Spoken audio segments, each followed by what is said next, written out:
Dynamic Thought, or the Law of Vibrant Energy, by Walker Atkinson. Chapter 9. Radiant Energy.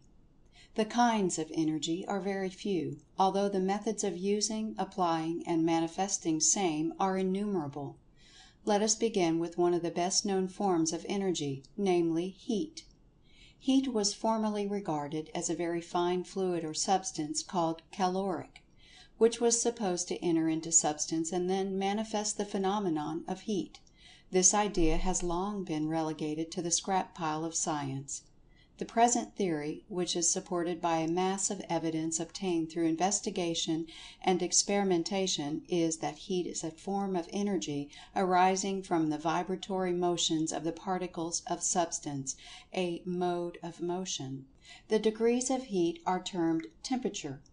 Temperature depends upon the rate of the heat vibrations of the particles of substance, either arising from the original motion of the particles, or else from vibrations or motion aroused in them by transmission from particles of other bodies of substance, these vibrations being contagious. Temperature then means the measure of the vibrations of the particles. All bodies of substance have some degree of temperature, some degree of heat vibration of its particles.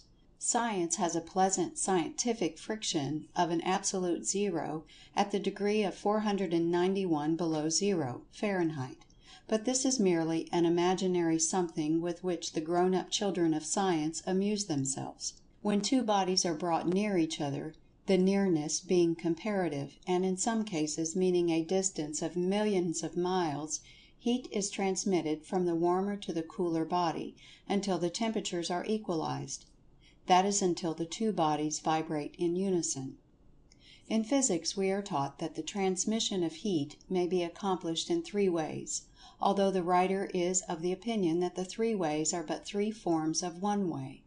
The first form is called conduction, whereby the vibration or heat is conveyed along a body of substance from its warmer to its cooler parts, for instance, an iron poker with one end in the fire.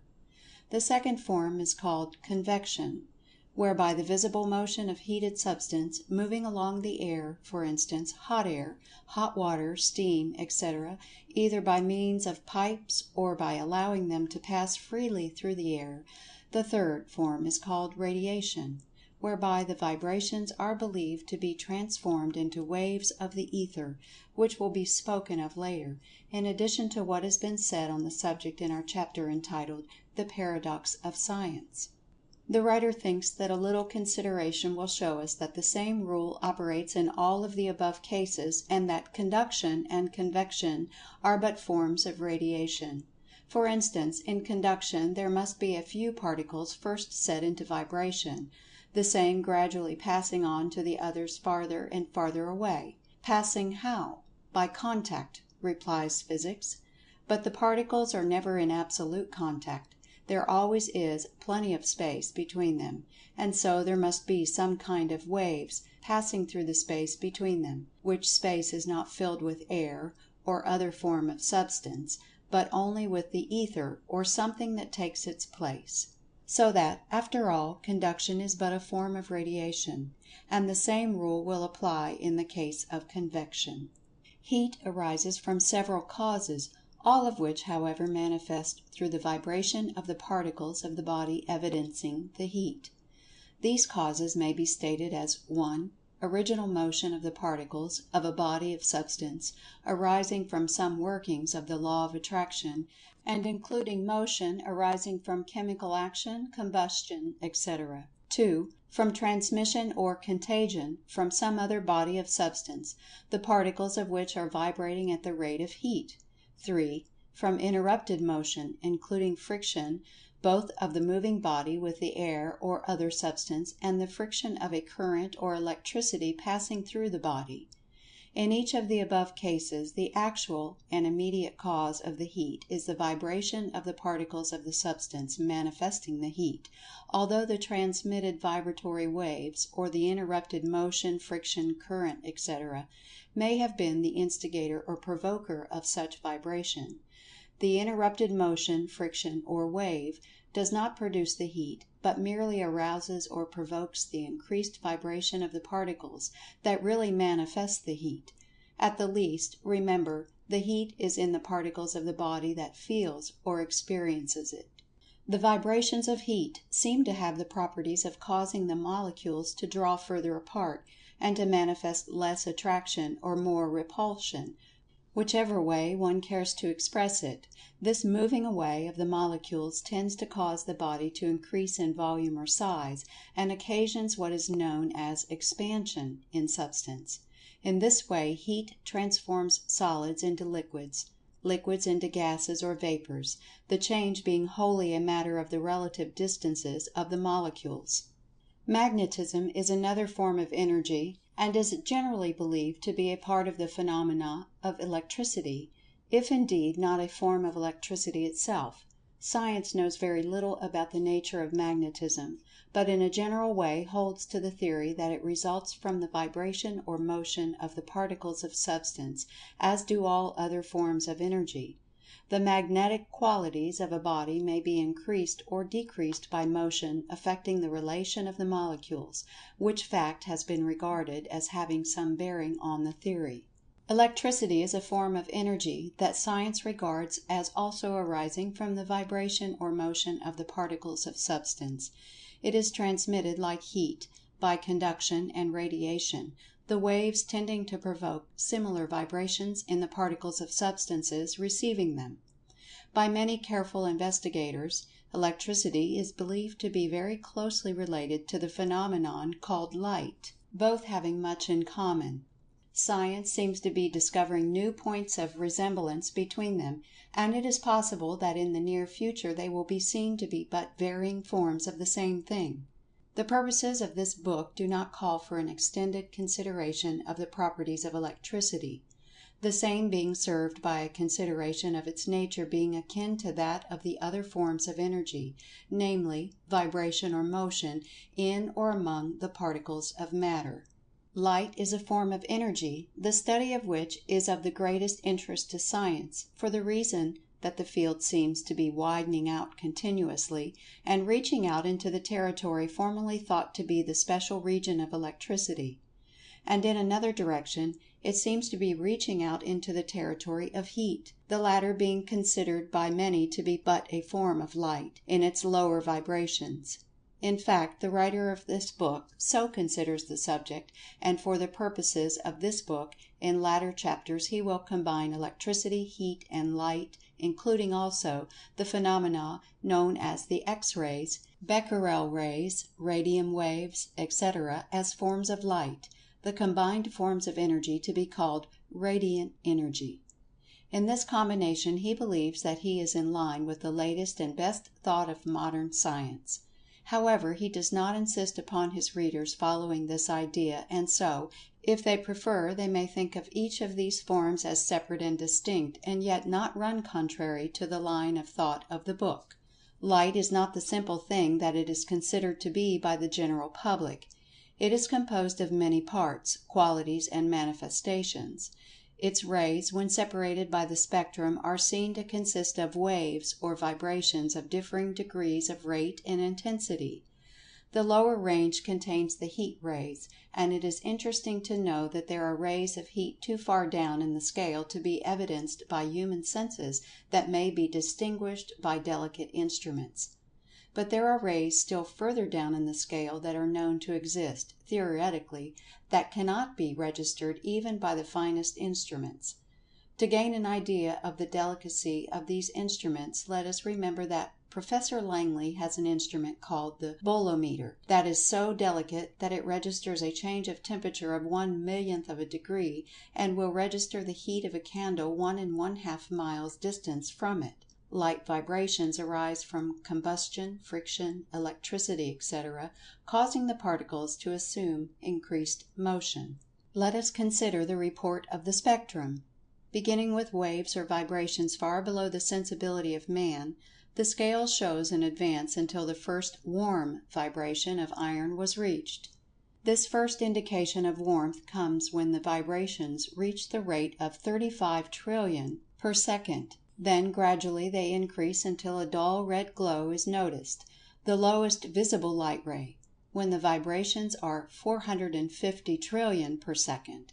Then come the orange rays, then the golden yellow, then the pure yellow, then the greenish yellow, then the pure green, then the greenish blue, then the ocean blue, then the cyanic blue, then the indigo, then the violet, the latter evidencing when the vibrations reach the rate of 750 trillion per second.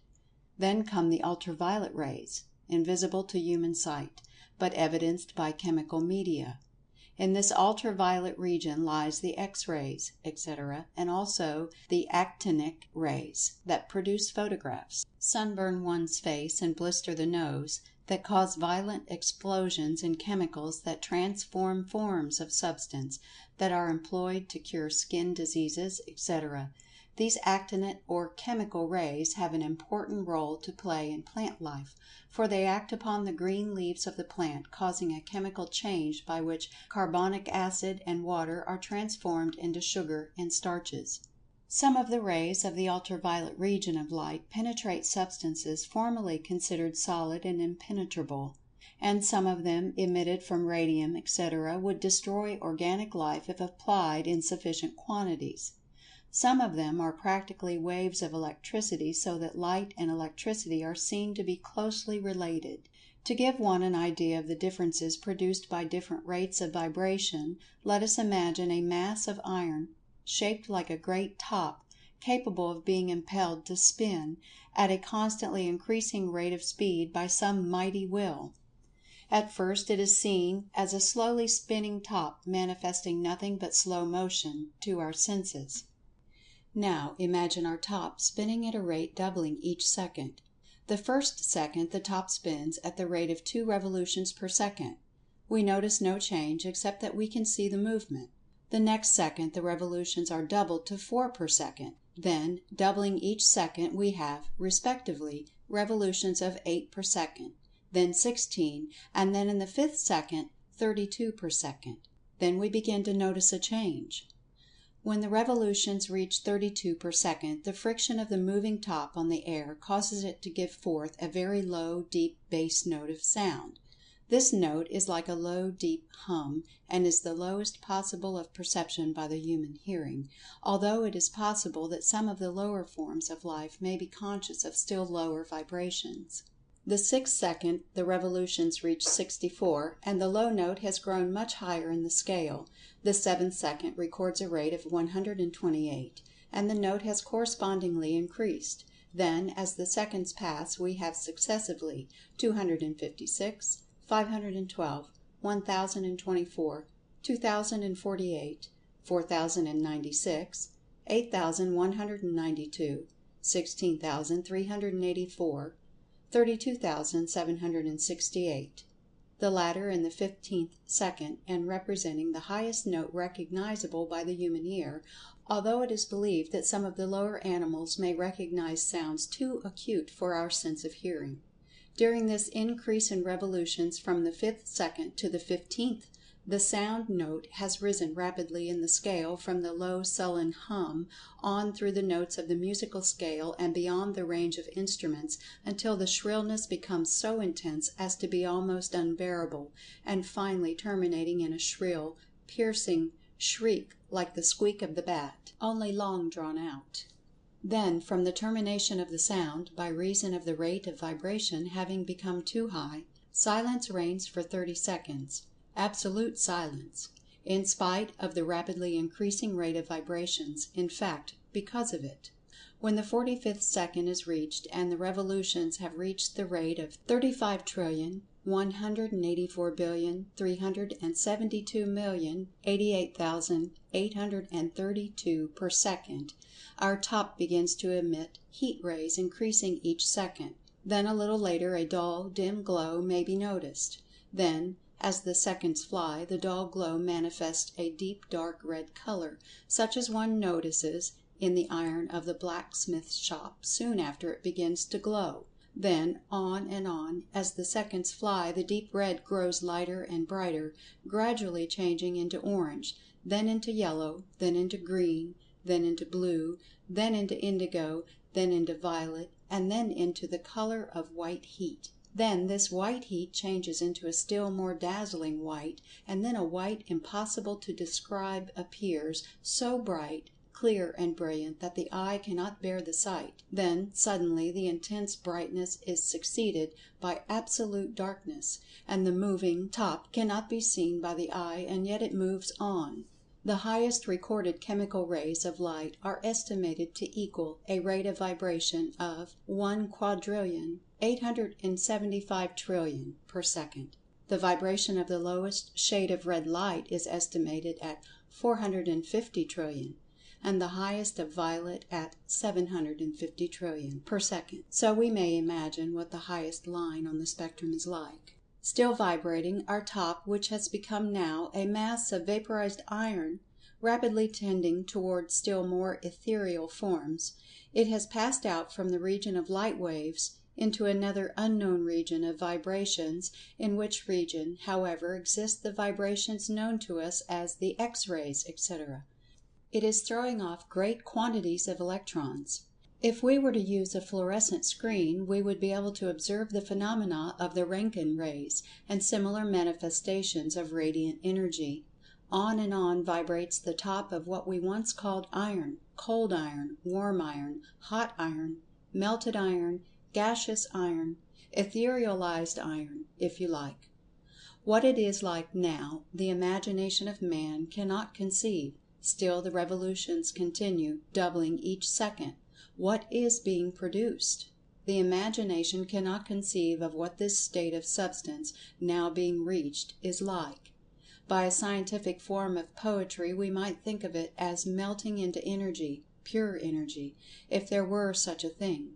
Long since it has been resolved into its original particles, its corpuscles, and perhaps into the stuff from which particles are made.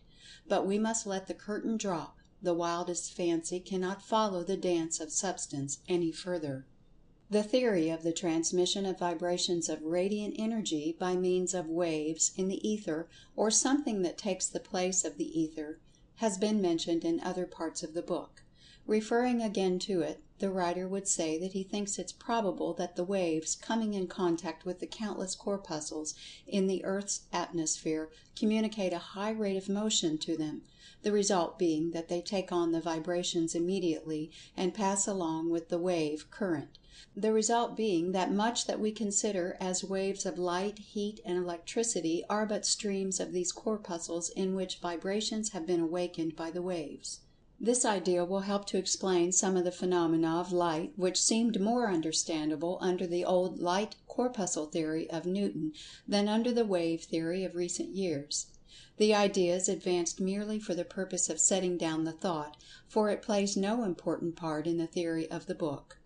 Another matter that should not be overlooked in connection with light and heat and electricity is that particles absorb or catch the vibrations in different degrees, their receptivity depending upon their particular vibratory mode or custom of their kind. If unable to absorb the vibrations, they reflect them. Substance of any particular kind absorb heat in the degree of its atomic weight. In the next chapter we shall learn something of the law of attraction, that wonderful law that makes possible any motion or radiant energy. End of chapter 9.